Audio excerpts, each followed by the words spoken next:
Hi friends, welcome to Gandhare coaching classes. Today we have to discuss 10th geometry, unit first similarity. Okay, and in this unit, first topic is ratio of two triangle. Ratio of two triangle. Okay, first of all, what is area of triangle? ट्रायंगलचं सूत्र काय area find करायचं. So area of triangle is equal to 1/2 into base into height. बरोबर आहे. म्हणजेच काय तर 1/2 गुणिले पाया गुणिले उंची. ओके, सर्वांना हा फॉर्म्युला माहित असेल. आता बघा, रेशो दोन ट्रायंगलचा आपल्याला काय करायचं आहे, रेशो घ्यायचा आहे. मग आपण असं अजून करूया, H1 and B1 be the height and base of triangle ABC and H2 and B2 be the height of triangle PQR. Okay, म्हणजे काय बघा, this is triangle ABC, this is height H1, this is base B1, this is triangle PQR, height H2, base B2. Okay, now ratio area of triangle ABC. How to read this? Area of triangle ABC divides area of triangle PQR. Now by using this formula, what is area of triangle? ट्रायंगलचं सूत्र काय, area find करायचं. ते 1/2 into base into height, म्हणजे 1/2 पाया गुणिले उंची. So what is area of triangle ABC? This is height, this is base, म्हणजे ही उंची आहे, हा काय आपला पाया आहे. मग काय होणार, 1/2 into H1 into B1 divides 1/2 into H2 into B2, because H2 and B2 is base and height of the triangle PQR. Now let's see, 1/2 ला कॅन्सल होणार, बरोबर आहे. So H1 into B1 upon H2 into B2 means area of triangle ABC divides area of triangle PQR is equals to H1 into B1 upon H2 into B2. म्हणजे आपल्याला काय भेटतो, आपल्याला formula काय भेटतोय, दोन त्रिकोणांच्या क्षेत्रफळाचं गुणोत्तर हे त्यांच्या संगत पाया आणि संगत उंचीच्या गुणोत्तरा एवढं असतं. म्हणजेच काय तर ratio of area of two triangle is equal to product of their corresponding height and bases. Okay, म्हणजे त्या ट्रायंगलची हाईट आणि बेसचा मल्टिप्लाय डिवायडेड बाय त्याचा करस्पॉन्डिंग जो तुम्हाला ट्रायंगल घ्यायचा आहे त्या ट्रायंगलची height into base.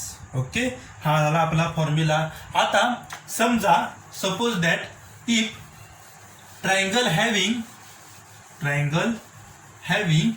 Same height, म्हणजे बघा मी काय म्हणतोय ते नीट लक्ष द्या. आपल्याला काय भेटलंय तर area of triangle ABC divides area of triangle PQR is equal to H1 into B1 upon H2 into B2. Okay, now first condition घेतो, इफ हाईट इज सेम, म्हणजेच काय होणार, that is H1 is equal to H2, म्हणजे height same आहे.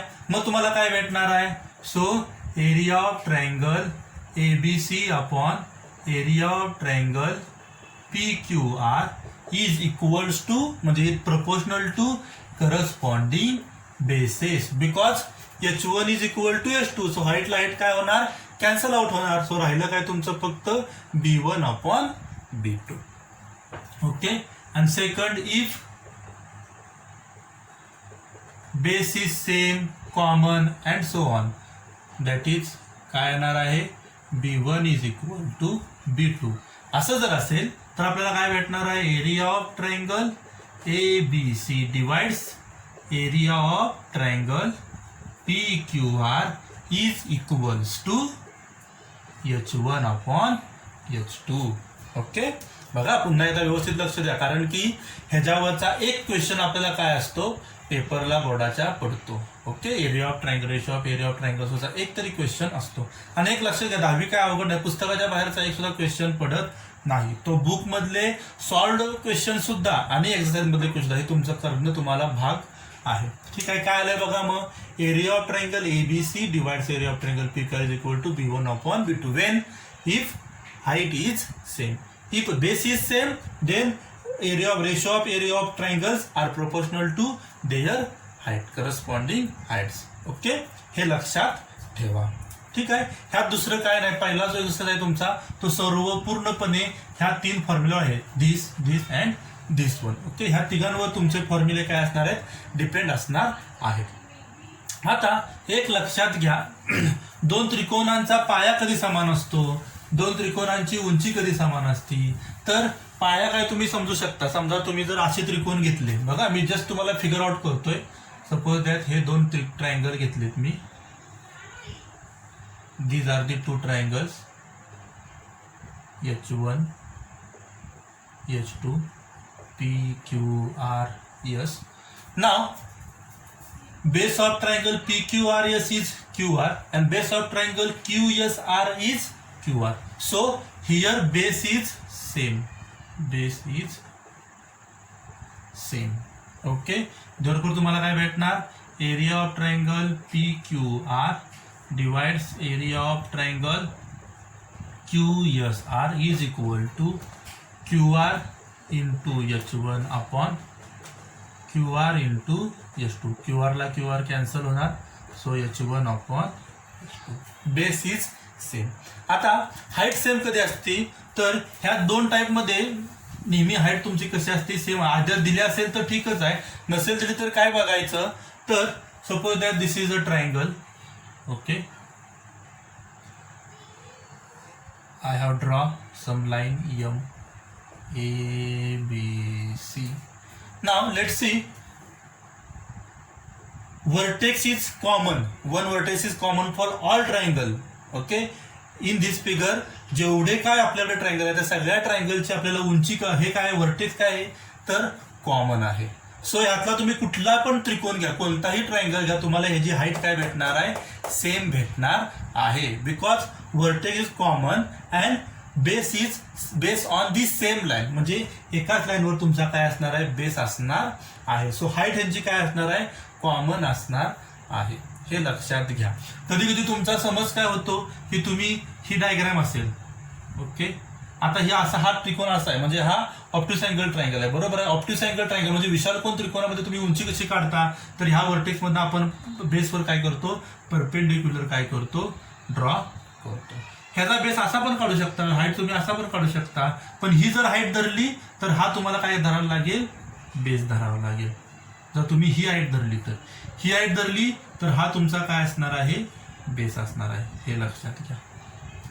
तुमचं घेण्यावर आहे, तुम्हाला कसं घ्यायचंय ते सर्वस्वी तुमच्यावर डिपेंड आहे. ठीक आहे. सो ह्यामध्ये कन्फ्यूज व्हायचं नाही. अजून एका ठिकाणी बाळांनो हाईट काय असते, सेम असते. सो फ्रेंड्स लक्षात घ्या, तर suppose that line L1 and line L2 are 2 lines, parallel lines. Okay. म्हणजे L1 is parallel to L2. Okay. And suppose one point is one vertex on the one line and other 2 vertex on the second line ABC.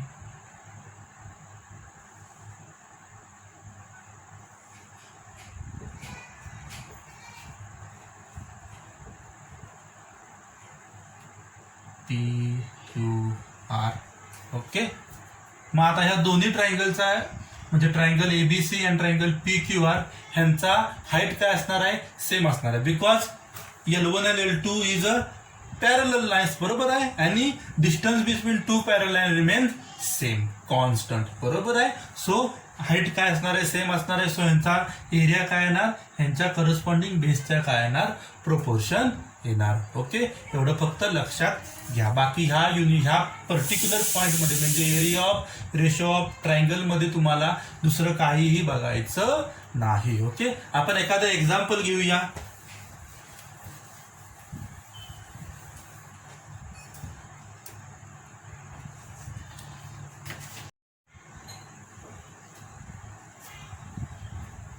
बघा आता इथं आपण एक example घेतलेलं आहे. काय example मध्ये दिलेलं आहे बघा, तर गिवन काय दिलेलं आहे, बीसी परपेंडिक्युलर टू एबी, म्हणजे बीसी एबी वर लंब आहे. BC perpendicular to AB, AD perpendicular to AB, AD perpendicular to AB, बरोबर आहे. त्यानंतर बीसी किती दिला आहे, 4 दिलेला आहे. एडी किती दिलेला आहे, 8 दिलेला आहे. आणि आपल्याला फाइंड काय करायचंय, so you have to find ratio of area of triangle ABC and ratio area of triangle ADB. Now area of triangle ABC divides area of triangle ADB is equal to H1 into B1 upon H2 into B2 किंवा base height into base, जे तुम्हाला योग्य वाटेल ते तुम्ही लिहू शकता, upon height into base. काय येणार, पहिल्या ट्रायंगलची हाईट काय आहे, BC upon AB divided by AD into AB is equal to BC upon AD. काय येणार, इक्वल किंवा common height, common height. Okay, now BC upon AD, what is BC, 4 upon 8, so answer is 1/2. So ratio of area of triangle ABC divides area of triangle ADB is equals to 1/2, 1/2. इतकं सोपं आणि easy तुम्ही काय करू शकता, calculate करू शकता. Okay, आपण अजून एक एक्झाम्पल घेऊया. हे झालं असेल तुमचं.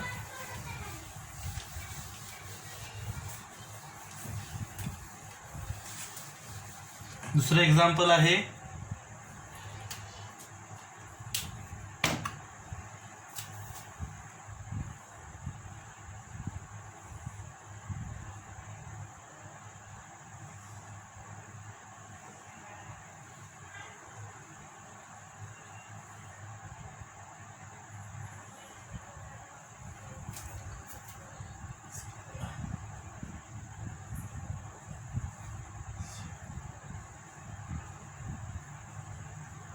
ओके, आणि आपल्याला फाइंड करायचंय.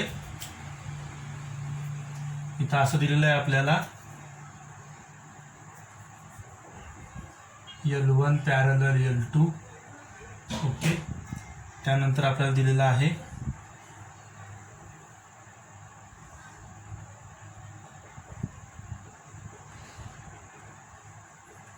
AP perpendicular to BC, AP perpendicular to BC हे आपल्याला दिलेलं आहे.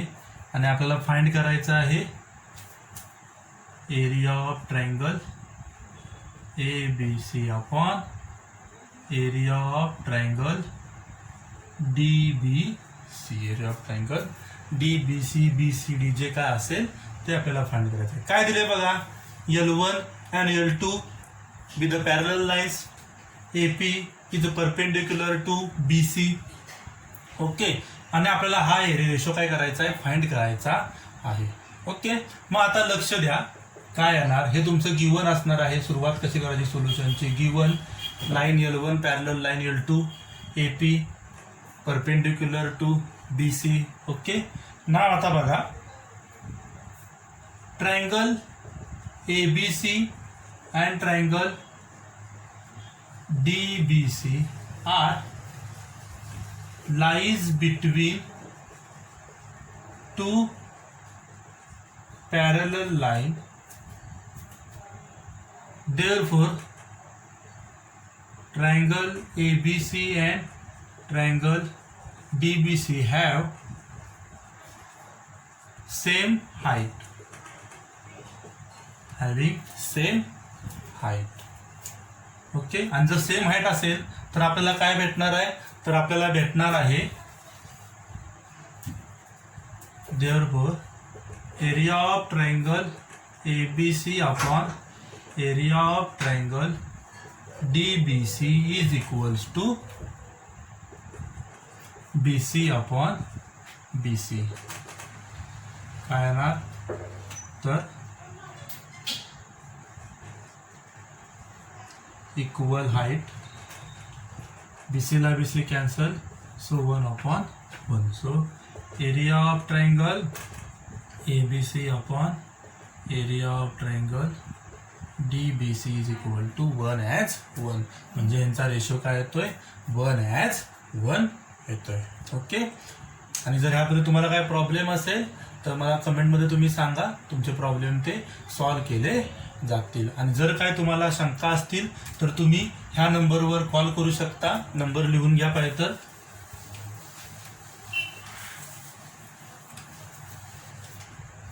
नंबर आहे 77 19 89 90 52 7719899052 हा नंबर आहे. आणि अजून एक आहे 75